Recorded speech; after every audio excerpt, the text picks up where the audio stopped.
This is an R Media podcast.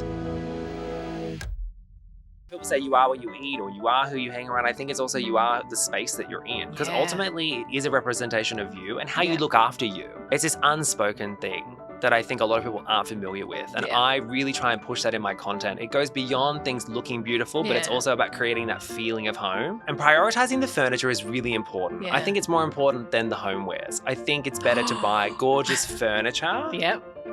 And then, accent it with the homewares. Getting rugs, light shades, and also curtains and window treatments of any kind will instantly make any room feel more like home, no matter the space.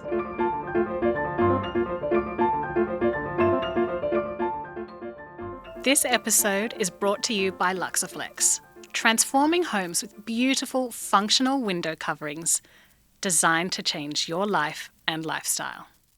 Today's set has been thoughtfully curated by Oz Design, sharing life with you since 1979. Welcome back to The Edit, the show about your style and your sanctuary, where we step inside the homes, habits, and headspaces of the people who help us live better. Today, we're picking up part 2 of our conversation with digital content creator and our friend in home and hosting, Loui Burke. And this time, we're going beyond the grid and into the real life behind his wildly addictive, cheap or chic reels. If you've ever wondered how to make a rental feel a bit more intentional, how to mix your big W and your Kmart with bespoke bedheads, or how to tell when something is genuinely chic versus just cheap, Loui is opening the doors to his own terrace and talking us through exactly how he does it. Loui Burke, welcome back to The Edit. I've got the giggles and I think we've just been having a good old laughy, haven't we? Yeah, it's so good to be back and catch up with you, talk all things, everything. Well, today we're going to talk about, if it's all right with you, you. Yes, my favourite topic. Great.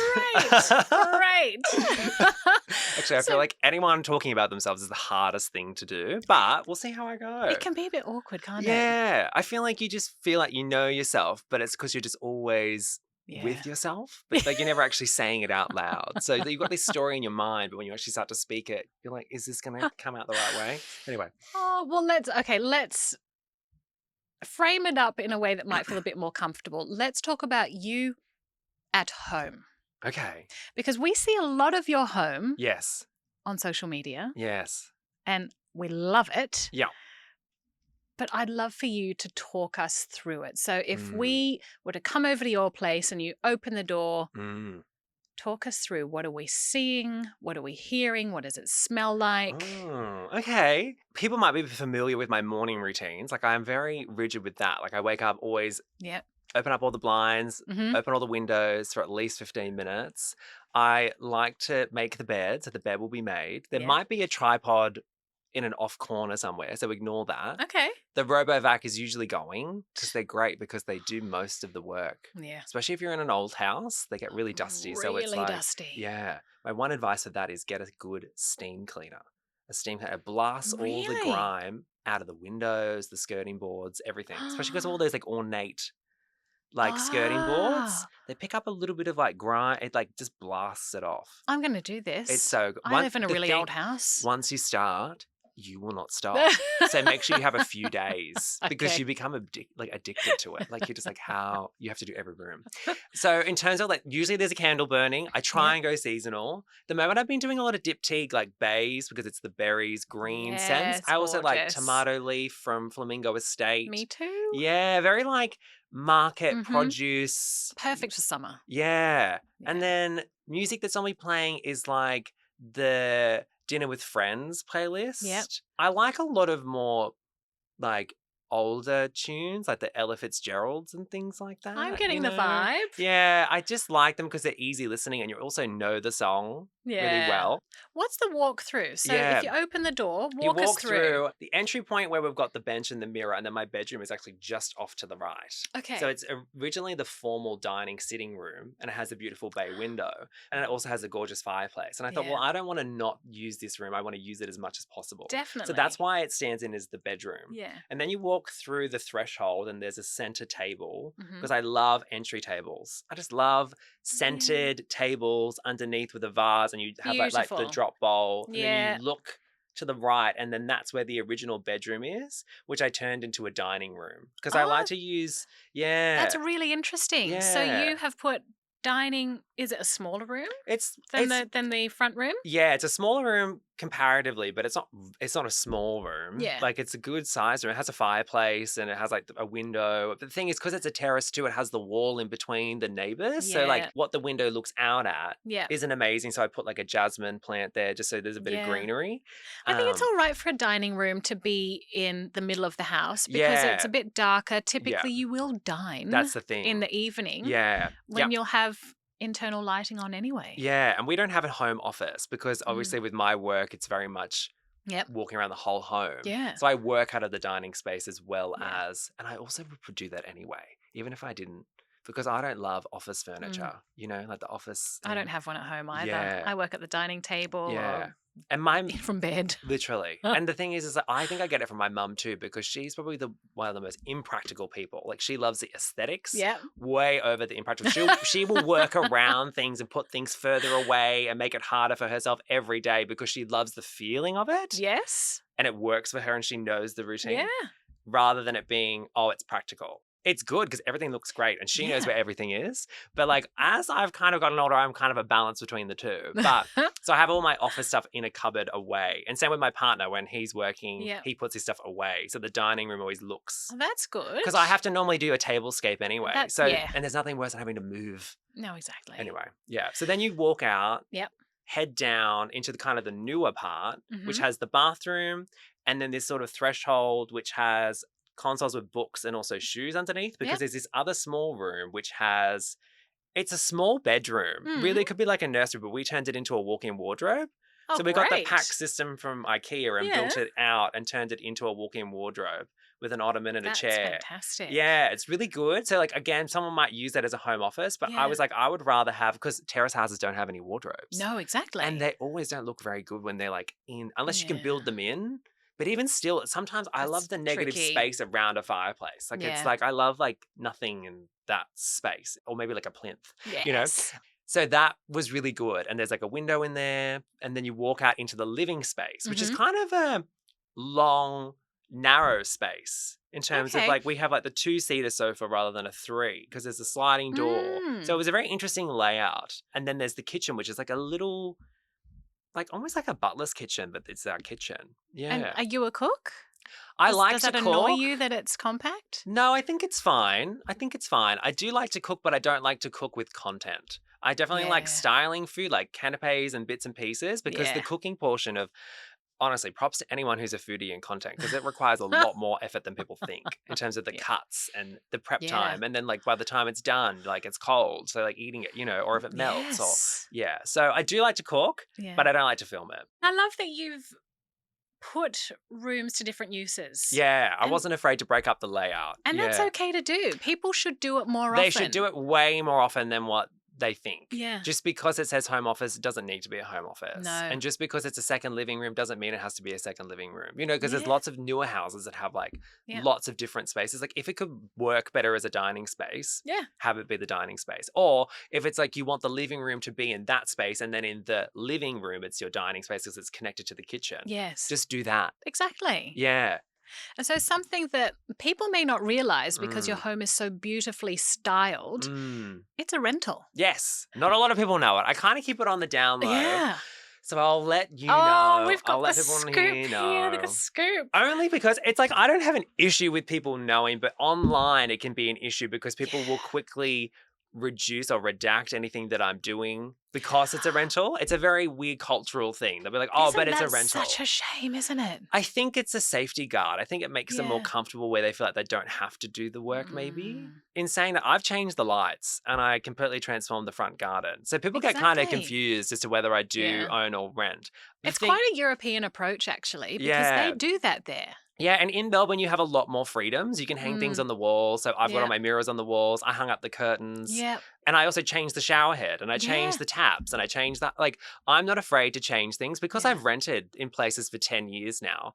I'm quite comfortable with the idea that, like, this is the place that I want to live in this suburb. Absolutely. Yes. And I'm willing to make changes to the house so it suits me because I live in it every Yeah. day. And we've lived in it for 2 years now, Mhm. and we'll probably live in it for a little while Yeah. longer. I think it's definitely worthwhile this age, like in 2026, with Yeah. more people renting. It's a given. It's going to happen. Start making those rentals look like your home because Absolutely. what's the point? You can purchase a property. Like Yeah.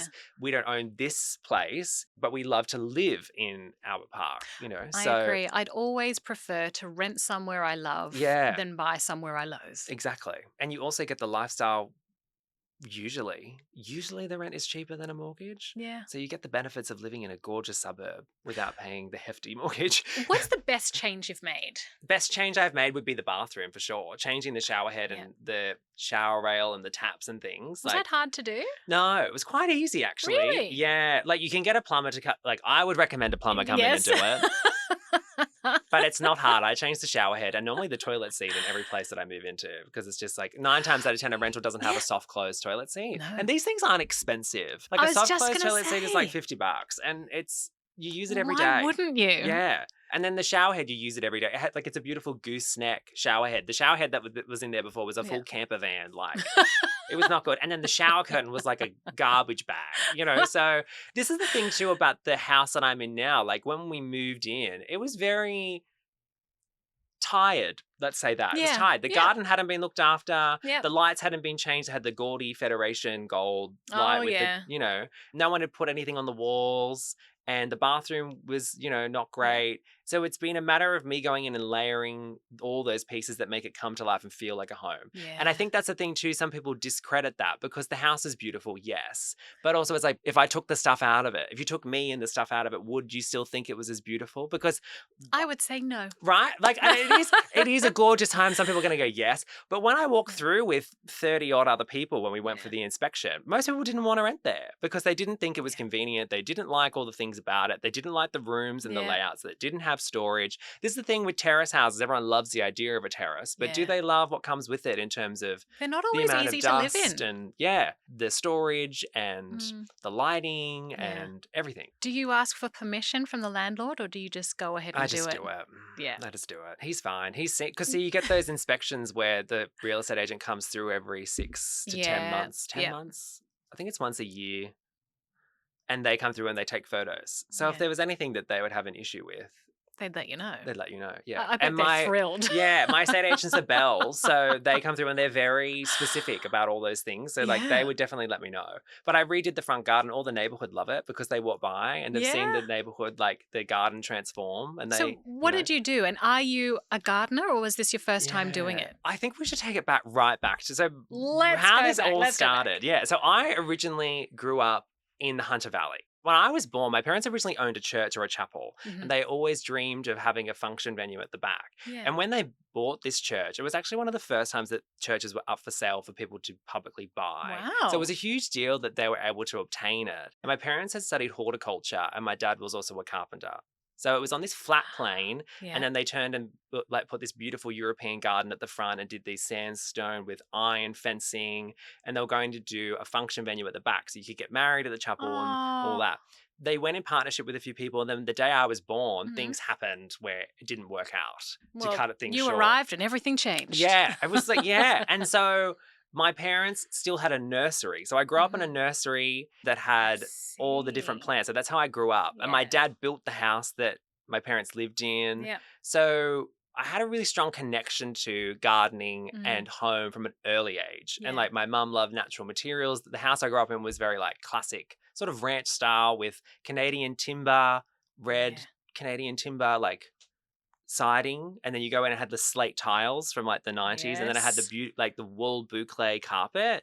and also Oh. the sisal rug, very things that are in now. Yeah. My parents had them, but it's been 30 years. So It's come trends come in. back. Exactly. Yeah. We had this indoor pool. It was really cool. You went out with, like, my parents built like a tennis court, but it was like a hill mound that was in an L shape. So it blocked the neighbors so you couldn't see, and they did like hedges. And they were like, well, we'll just make it a Wow. tennis court. As you do. Yeah. And my mum dreamed of having this restaurant. So Yeah. then Dad built the restaurant over the dam, and it was cantilevered over the water. That's where the food portion came into it. Everything's starting to make sense. Yeah, so from a really young age, Yeah. I was helping my parents. Like, I was rearranging. You know how people were rearranging their bedroom as children? I was building mini nursery. Yeah, I was building mini nurseries within the nursery where I would pull all the palms together and build my own stall. And people were unsure whether they could buy the plant from me or not. And I'd come back the next day, and the boys had come by and like moved it all back into place. So I'd have to do it again. You know, rude. So, I know, rude. I was just trying to start a business. You know, I was then like serving tables. Like, I started as I started in at the back doing the dishes, then I was doing the waters, then I was serving the tables, setting tables. Then my parents did wedding. They converted our house into a wedding venue. Oh my gosh. Yeah, and then built accommodation. So then from the accommodation, I was learning how to make beds. So from a really early age, I was learning about how to do all these things and processes, but also how to build a home away from home, because people were coming into this space to celebrate anniversaries or birthdays, family visiting from out of home. How do you create that moment for people? And I was like, there's just something in this. So how do you create that moment for people? It's through those practices of like really bringing a space to life with the music and the lighting and setting the table and doing those rituals. It's really important. And like, that's why I was like, I need to take this out of the context of a restaurant or accommodation and go and do it somewhere else. And that's why I moved to Melbourne and studied design and did creative direction and styling, because I just love this idea that there's so much power in just that alone that I can speak to, which is why I do what I do now. Yeah. So in terms of the gardening, I was just calling out my dad being like, hey, what should we do? I want to do some crepe myrtles. I want to do some azalea hedges. Should we take this grass out and put turf down? Yeah. And I just did it all in like a weekend, because I can't see it be bare for longer than like a week. You know, like we went out and bought the buffalo turf because it was good for the place. So with that history, for want of a better word, how has that really shaped your own style? You've learned so much from your parents. You've moved into state. You've set up your own life. Yeah. Do you find your style now, can you see echoes from what you grew up with, or is it different? I think it's different now, but it took a long while to shake in terms of when I moved from regional New South Wales, the Hunter Valley, to Melbourne in a city, seeing the differences between the two. It was interesting seeing how my style evolved. I think if people maybe saw my home tour during like the bed threads era, where it was a bit more wabi-sabi, very earthy. I had very like raw rustic timbers, Belgian linen, jute rugs, wicker chairs. Whereas now in my space, it's more wool carpets, velvet, suedes, marble and stone and timber, but more timber veneer or like really smooth timber in the oak colorway rather than like a walnut. So it's been interesting to see how that sort of changed and shifted over time to suit me now. I think that's something people are afraid of doing. They think, I have to decorate in one way and this is the way that my home will look forever. It's okay to completely change your style. You can evolve or you can do the opposite. And that's okay. How do you share that in your content? Because when you're really big on trends and people love your trend content. They do.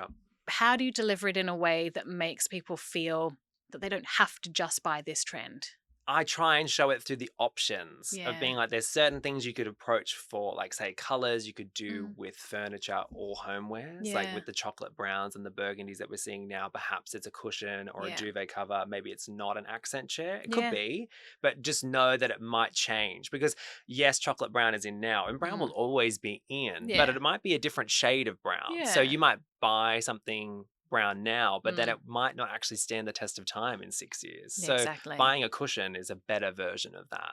But in terms of my furniture and things like that, I made a hard and fast rule quite early on to really buy from Australian designed pieces. So I have all like those classic designers at home, like Globe West, Ellison Studios, like things that speak to that Australian contemporary design, like Jardin and Yes. things like that. Really smooth contemporary lines. Because I speak to not only an Australian audience, but also an international one.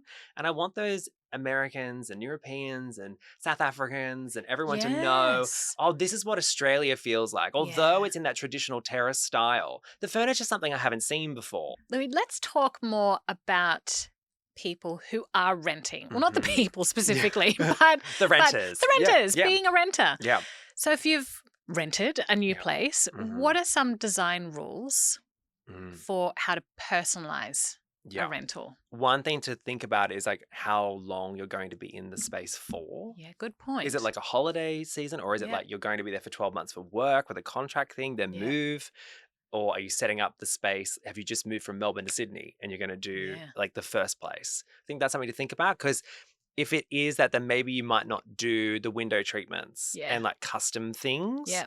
But what I will say for both people who are moving into space that are more temporary and also places that people plan to be more long term is focus on getting those key furniture pieces and make sure that they suit a lot of different styles of homes. Because you can take the furniture with you. Exactly. Yeah. And prioritizing the furniture is really important. Yeah. I think it's more important than the homewares. I think it's better to buy gorgeous furniture. Yep. And then, you know, accent it with the homewares rather than trying to make up for the bad furniture with good homewares. This is great. Right? Yes. So furniture first. Yes. Homeware second. Yeah. I really think since I've made the switch from going more premium with my furniture, buying those Globe West pieces, buying the Life Interiors and Ellison Studios and like custom like Zen Design, yes, it's more pricey. Yes, it's my interest as well. So for someone that might not be interested, but I feel like all the listeners here are interested in home. We hope so. Yeah, I think it's worth biting the bullet and buying those gorgeous pieces that you love. Yeah. Because then you also don't feel the need to style them with so much stuff. It actually feels nice to like take things off and go, oh, wow. Like that. Yeah, it's like a breath of fresh air. Yeah. Key pieces as well in rentals that I think make spaces feel like home instantly is like a rug and light fixtures and fittings that you can swap out, like light shades and lamps, things you can take with you, like you said. Getting rugs, light shades, and also curtains and window treatments of any kind will instantly make any room feel more like home, no matter the space. My advice too is to check out a lot of temporary accommodation, like your Airbnbs and your hotels, and look at how they've made those spaces feel like home. Yeah. Because a lot of the time they don't use a lot of homeware pieces because they can't. So look at how they've set up the room to make it come to life. I often say this to people in modern apartments and homes because they're like, what style? How should I decorate this space? Because I struggle because I have no point of reference because it's new. It's not traditional. It's not mid-century. So what do you do? Well, I tell them to go to their favorite flagship store. So in Melbourne, that's like High Street Armadale. It has a lot of beautiful flagship stores there.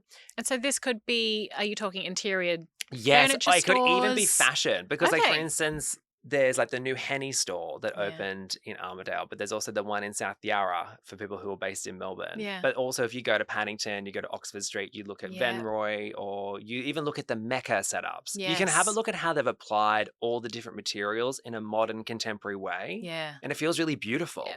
And they've taken a white box and they've turned it into this gorgeous store. That is you can such do the good same advice. thing with your new home, which is a white box. And how do you make it beautiful?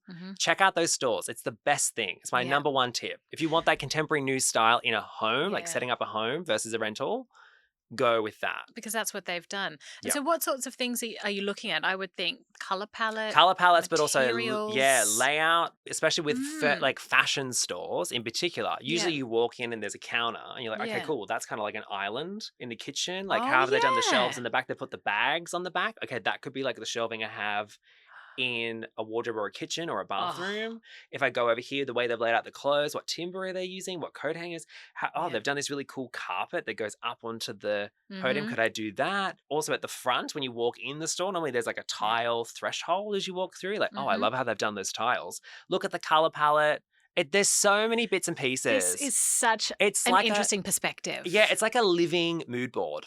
You know, like all those gorgeous mood boards you see with interior designers and they lay it out. It's like seeing that in like a sort of pop-up space in these retail stores. And they use the best people. I was in Melbourne recently and I was having a look around the new Rod and Gun store. Yes. And I didn't realise that they also have the restaurant above it And the basement. The basement, the where's cellar. the cellar below? So Mhm. hospitality spaces as well as fashion retail. And I think it's lifestyle. It's lifestyle. I love it. Yeah. It's so good. It's like Mecca as well, which is literally around the corner. Oh, don't I know it? Yeah, how they do all that. That's how you found it, because you Yeah. walked down the back and you saw. Yeah, it's amazing, that store as well. Like even seeing an old shell and how they've made it feel contemporary and new Yeah. inside. I think that's the best way to go about it. Rentals, setting up foundational furniture pieces is Yep. important.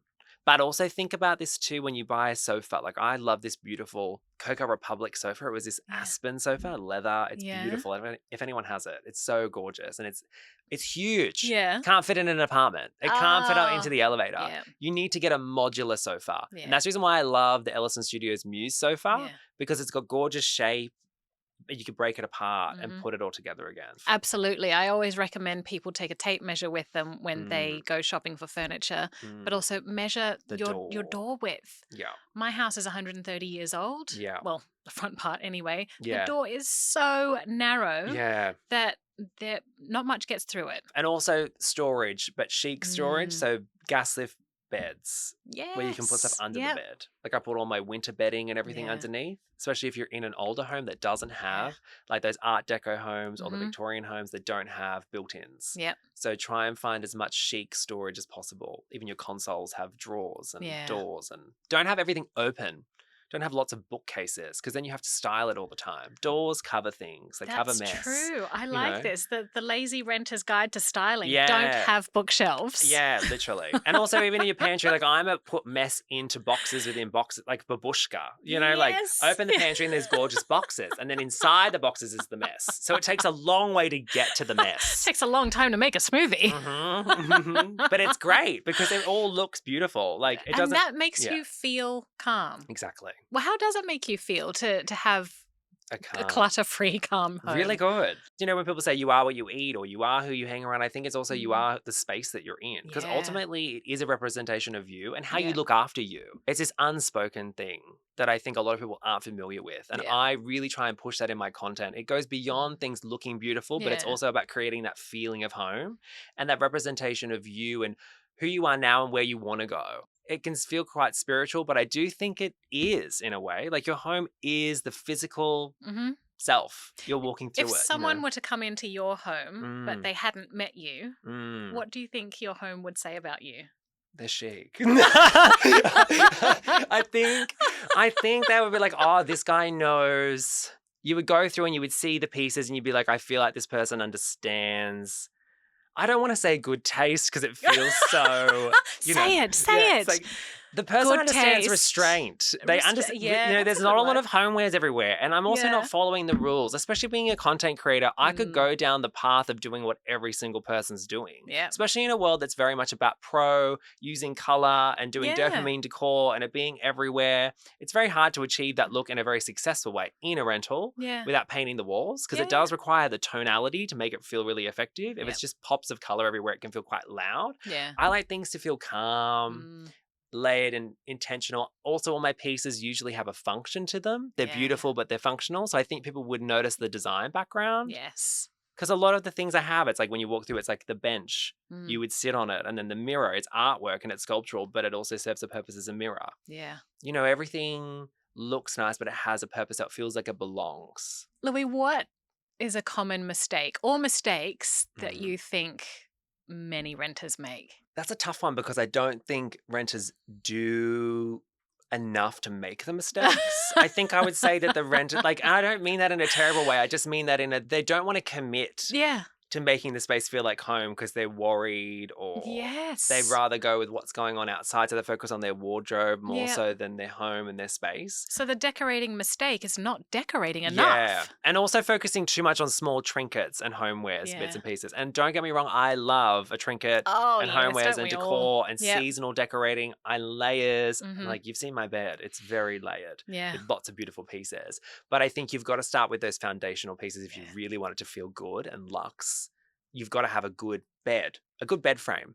It can't be a mattress on the floor. It's got to be on a beautiful gas lift bed frame that you can That's store stuff in. perfect. Yeah. So would you say a good bed Mm. is the starting point Yeah, for for most. decor? Yeah, because I feel like a lot of people are in different circumstances too. When you move out of home for the first time, you're usually moving in with a friend or a Yeah. sibling or a Yep. share house environment. So your bedroom is the spot that you start with. Yeah. You know, another thing too, speaking of that, as you develop as time goes on, it's about refining Yeah.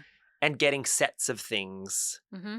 You know, like 4 mugs, like 6 plates, Ah. like getting, I would go 6 than 4. Get Yeah. 6 water glasses, a set of cutlery, Yeah. maybe sometimes 2 sets of cutlery. Depends on where you're at, you know, especially You- with my space, like I'm setting a lot of tables. So You're preaching to the choir. Yeah, I could and- host a 3-course meal for 50 and not have to Yeah. wash a single thing. right. So, Love a bit of homeware. yeah, I think, but also it's being in the sets too. I think some people Yeah. will say with the mugs, it's like you can have the character mugs, Hmm. but make sure all of them are have 6 character mugs. Don't just have one or have a pair. Yes. Things look better in pairs as Yeah. well. I think it's about creating that cohesiveness. Yeah. Cohesion, symmetry, Yeah. really important with making a space feel put together and But just decorate.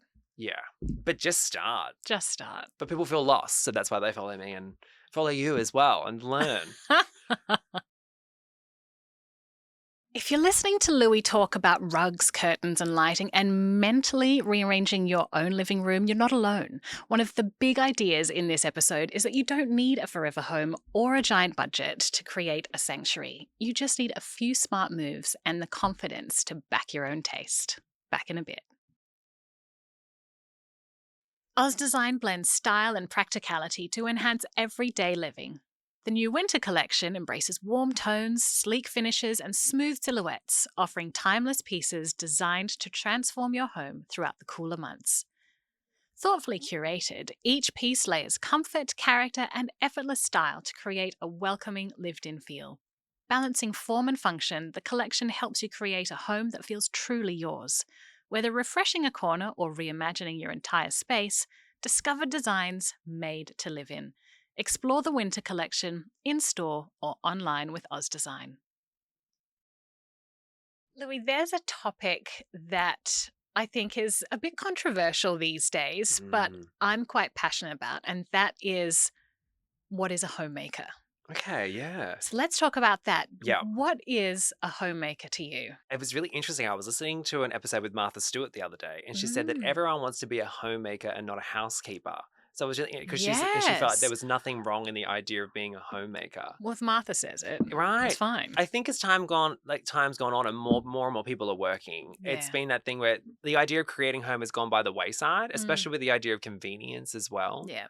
That the idea of focusing on something like home, it feels too superficial. And I think that's what's happened. People have taken actually what the home is doing. Yeah. And it's a space, again, to nurture you and your family in that space and be a representation of where you are and where you're at. I think the thing about the home is that it's the one spot that no one is telling you what to do. Yeah. At least they shouldn't be. Yeah. Not a boss or not a parent or anyone. It's your space to do what you want to do. Yeah. And so shouldn't that be the ultimate reflection of who you are and who you want to be? So when you come home at the end of the day, it's like, oh, it's a reminder of just to keep going and doing what you want to do. At least that's what it was for me. Like when I moved from Sydney to Melbourne and I was in my early 20s, like I needed something to be like a buffer that was like, okay, I've had a really hard time working or uni or starting up this job, trying to grow, like, you know, being at home and having that space set up for me was like a reminder of like, oh yeah, this is why I decided to do this. And so I know that you create content around this, but do you get joy from doing it for yourself? Yeah, I do. But I feel like it feels very natural to me. I feel like it comes very naturally to me. And it's like for my birthday, me and my partner, we went away with family and friends. And it was like, go around the room and say one thing that like a word that best describes you. And my partner was like, it was like home. That you naturally know how to make things feel like home. Yeah. And it wasn't said in a way of like, oh, it's your passion and it's like what you do for work. It was a way of like, you just naturally like to create spaces that feel homely. What do you think he means by that? What do you think are the things that you do that made him say that? I think it's prioritizing, making sure, like I'm the type where it's like, I have the candles going and music playing Yeah. and having a beautiful space and buying flowers, and I don't put things on the side. And yeah, we're in a rental, but I'm going to be doing the front garden. I'm making it a beautiful space because I want to wake up every day being like, this is home. When I come home, I'm like, oh, these things need to be done. Like, Yeah. I think it's just the nature of me because it's always thinking about how are we setting this up and bringing it together. And Yeah. I think that's what it is. It's that energy. How do you hope people feel when they come to your home? I hope they feel comfortable. I hope they feel inspired as well. Like, I Yeah. love to talk about home. Like, you know, when Yeah. people see things and they feel motivated. I think Yeah. that's why I like to share it because I've discovered things and then I want to share it with people. Yes. Or my friends say, how do you make your bed is amazing. How do I make it like yours? I'm like, right, well, we're going to do this and this. And they're like, this is incredible. So that's Yeah. what makes me film it and talk about it. You know, Yeah. like my videos are ultimately inquiries and questions that my friends have asked me in real life. Speaking to that home thing too, I've noticed from living in a house versus an apartment now, I inspire my neighbors. So if I do gardening, someone will walk by and then the neighbor will start doing something. Or if I start decorating for the holidays, like Christmas, they like, oh, well, that's a symbol you've started decorating. But do they acknowledge that verbally, or do they just sort of like, you just notice they're starting to some do and tart up some their don't. yard? And like I put like a lantern at the front door because it Yeah. had like a little cone light. And I'm like, oh, we need a lantern on the front for the terrace because it's nicer. Yeah.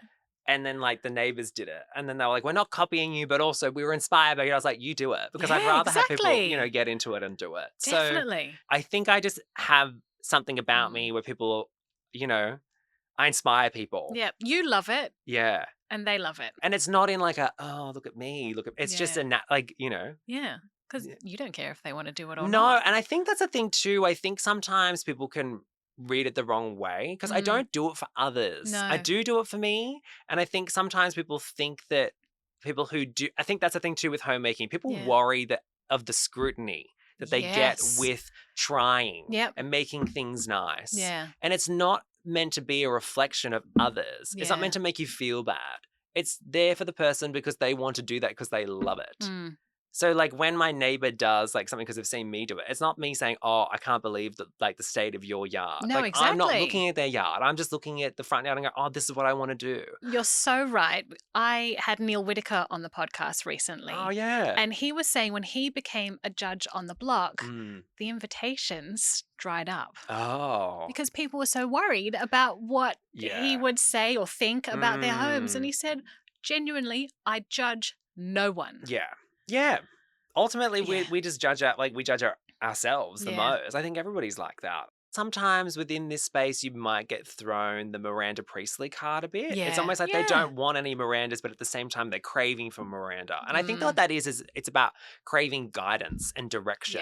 Yeah. And I think people sometimes want that. And that's why I always Mm. preach learn all the rules and then break them. Because I feel Yeah. like in this era, we do feel like I've had so many freedoms and like do whatever you want and have the Yeah. space however you feel to the point where the brief is Yeah, so but open. how?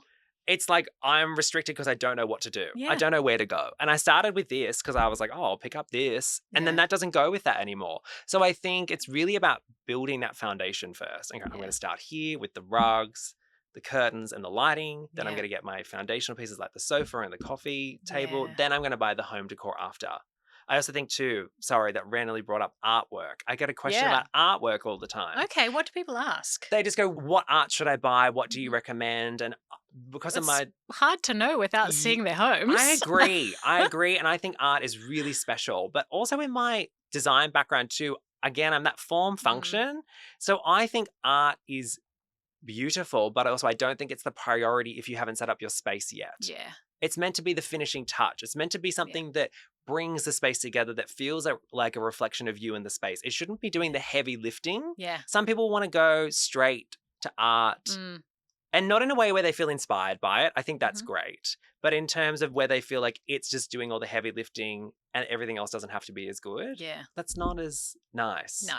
It's better to do it later. If our listeners could take away one tip before they buy anything, Yep. what would you advise them? Anything?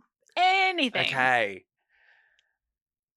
I would look at the size Yeah. and the material Okay. and what it's being used for. Because I normally go for Mm. natural materials, but then if it's meant to be used in a really functional space, you might Yeah. not want to Yeah. because it needs to clean easily. And also the size and the scale. Like we've spoken about it before. I was saying go Yeah. bigger. Yeah. Like go bigger. Don't buy the console that's a bit smaller because it was cheaper. Yeah. You're better to save a little bit more and get the more exaggerated version. Yeah. Because it's going to stand the test of time a lot longer. Because there's a big emphasis on timelessness at the moment, I've noticed.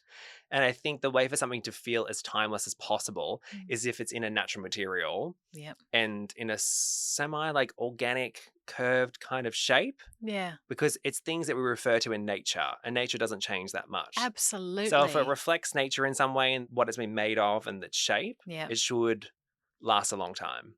Loui, we have some quick fire questions that we like to ask here on The Edit. So we'll kick off with those. Okay. The first word that comes to mind when I say home. Retreat. Oh, good one. Yeah. Yeah. Yeah. It is. Are you an introvert? No, I just think it's the place that you go to at the end of the day. And it's like where you sleep. I think it's also the place where 9 times out of 10 you're the most vulnerable with you and your partner or anything. Like throughout your whole life. It's probably the spot where you are. That's why it's probably the retreat. It's the space that you feel the most comfortable. I love that. Next we have shoes on or off. Oh, people are going to judge me. I'm a shoes on. Same. Yeah. Same. I know. We clean the floors, it's fine, but can't be bothered. Yeah. It's too difficult sometimes. And people have house slippers. I think that's clever. That's true. I do like a house slipper. Yeah. And I'll walk around in socks. Like, I'm not saying that I'm walking around in shoes all the time, but if I need to get through the house quickly to go from A to B, especially because the front of the house is there, but then the car is at the back, like, if I need to run through, I'll run through with the shoes on. Yeah, it's okay. Yeah. Your signature colour that you'll never quit. I want to say blue, but then if I was to think, I'm going to say blue because I feel like I lean on it a lot in my fashion. Yeah. You know? Like, of course, people are going to expect me to say beige, but then I was like, I love all the earth tones, you know, and I am the king of the beige brigade. Like, that is probably my true calling, and I will hold to it. But I think I'd say blue. I like blue. I agree with that. Yeah. What's your color? Yeah, blue. Yeah. There's just something about it. Definitely. I think, like you said, whether it's in my fashion or my home, there will always be blue. And for me, it's quite nostalgic because my heritage is Dutch. And so you've got the Delft blue, and it's something that makes me feel, I don't know, connected to my family, my heritage. Yeah. I love it. Yeah. It's a good color. What is a decor splurge that you will always justify? Flowers. Yeah. Real flowers. Yes. Yeah. Because they're expensive. Not weekly. Yeah. Because I like them to last longer. Like, I've got lots of my videos back in the day of how to keep your flowers lasting longer. I remember those. Based off me wanting to keep them alive for like 2 weeks. So cutting off the stems like every other day, refilling the water, keeping them in a cool space, out of direct sunlight, like that sort of stuff. And also because of my work, I'm doing tablescapes quite often. So it is kind of a work expense. So it works out for me. I don't expect that's handy. Yeah, I don't expect other people to do it. You can get beautiful faux latex flowers, but 9 times out of 10, if you get the white ones or really light colored, they go yellow. Yeah, that's true. So I also think there's beauty in natural things and having those natural things in your home that show life. So flowers are living things and they're beautiful at the time, and then they die. Like, there's something very symbolic about it. Yeah. And they also speak to the season outside. So you feel connected to what's going on around you in your environment. Totally. So, totally worth it. I hope I've convinced everybody else to buy the flowers. What would you want someone to buy you? What flowers do you love? I like tulips. I like hydrangeas, the classics. Yeah. I like all the flowers for any season, you know, like ranunculus. Yeah. En masse or mixed? En masse. And I think you should always have at least 2 bunches of anything. Yeah. And of the same thing. Volume. I'm on the verge of 3. Oh! 3? I think en masse. I think like 2 to 3. Yeah. Yeah, that's my go-to. Make it feel full. Yeah, because if you change the variety and there's not enough of it. Yeah. Or like say with hydrangeas, you can get mixed varietals of hydrangeas. So the cone shape with the round shape, and that mixed together. You can also dry them out beautifully. Like, I have a lot of hydrangeas. Like, my partner will normally get me like hydrangeas for Valentine's Day. Normally we got tulips and hydrangeas, but normally it's always hydrangeas because I dry them out and they last the year. So they're that thing of, it's like a little memento of that time. They last like your love. Yeah. It's nice. And they're not the dried flowers, like the boho dried flowers from that era. They're like... We don't want to do that. No. Next question I have is, bed linen. How many sets do you really need? I was going to say, how many sets do I have? And I was going to ask you to take a guess of how many. I'll guess. Okay. How many duvet sets and sheet sets do you think I have of each? 12? No, it's more like I think I have about 22 duvet sets and about 15 sheet Wow. sets. I did do a cull. That was the last time I counted. But it's because of working I worked in bed linen. Like it's been from like Dares, like Pottery Barn. Yeah. And then now with like Pillow Talk and everyone that comes through. So lots of bed linen. Lots. And you've cleared some out. Yeah. But I'm also 100% linen sleeper mainly. I Oh, love really? linen. That washed cotton and soft cotton has come back through in the Egyptian cotton, which I do like. But it's a different sensation. It's more of like a soft tunic shirt fabric and you sleep on top of it. So it's great for warm weather. But linen, it is thermoregulating, so you can use it year round. Yeah. It more holds, it caresses you. It's softer. I don't know. But you've got to really beat the death out of it. You've got to put it in a hot wash and in the dryer. Punish the linen. Because you know how some people don't put towels in the dryer and they go scratchy? Yeah. Same thing with linen. You've got to put it in the dryer and make it soft. There's such a difference. Have you used... Oh, yeah? I used linen for years, but I have to say recently I've packed it all away and I've gone back to hotel style. Yeah, like the percale, cotton. Yeah. Yeah. Because it's crisp. Yes. Yeah. I like an uptight bed. Yeah. So you have 22 sets of bed linen. A lot, yes. Quilt covers, doona covers. Yeah, a lot. How many should a regular person have? Yeah, true. I think you've got to speak to the season. Yeah. And you've also got to speak to how often you're washing them. Yes. So if you're changing your bed linen weekly, you need to have a minimum of 2. Because when you strip the bed off, you want to put it back on straight away. Yeah. You don't want to be doing that thing where people wash and they're waiting for it to dry. No. Some people do that. They do that and they're waiting. You know, we need 1 to 2. So 2 minimum and then season. So 2 for each season. Okay. So 2 for summer, 2 for winter. That would probably be that set. And then we could go further and look at colour and stripes and pattern and be like, so we add a third one in of like, oh, that's my fun colour. But then you've also got to think about, is it a sheet set or is it a duvet set? What colour do you want to see where? So that's where the collection grows, Elle. Okay. That's what I mean by that's how you easily end up with lots, I get it. I think we're at 5 or 6 there, just that everybody needs. Yeah. If you're looking at your bed linen collection, it feels narrow. Just be like, cool, 2 for each season. Yep. Done. Simple. Next question is a design trend that you will happily never see again. Is there anything that you see people doing now and just go, oh, please stop? I want us to step away from dopamine decor. I think there's been a bit of a thing around that with lots of colourful pops of everything everywhere. And I think it starts to go from dopamine to daycare. Like it starts to be a white box with lots of colourful bits and bobs. Yeah. I've spoken about it before. And I think you can do colour really beautifully. Yeah. But it's not as simple as just buying colourful bits and bobs. Because I get critiqued on it a bit with having layers of earth tones. And I love colour, but I also love tonal colour too. Like I use a lot of tonal bed linen and tone on tone. And even when I wear outfits, if I wear brown, it's all different shades of brown. Yeah. Because it looks beautiful. There's a way to do colour. Yeah. And I don't want to just do and adopt colour for the sake of it. Yeah. And I think that trend sort of needs to move on a little bit. Still use colour. You've heard him. Yeah. But in like a beautiful, saturated way, which is tonal. Yes. Nuanced. Nuanced. Absolutely. So the last thing I want to ask you is, what makes your home beautiful? It's the energy. It's the layers. It's the intent. It's speaking seasonally to what's going on outside. It's that connection. It's the restraint, like I said before, of like things having a purpose but being beautiful at the same time. Yeah. All those things are beauty to you. Yeah. Do you get any comments online? What people love about your home? What do other people say makes your home beautiful? I think they just love my approach to it. Yeah. They love that there's a lot of layers in some spots. Like there's a lot of intention. Yeah. So the bed, like I said before, there's so many layers. Yeah. There's so much to making a bed. Yeah. There's so much in that. But then also when you step away from it, you wouldn't know.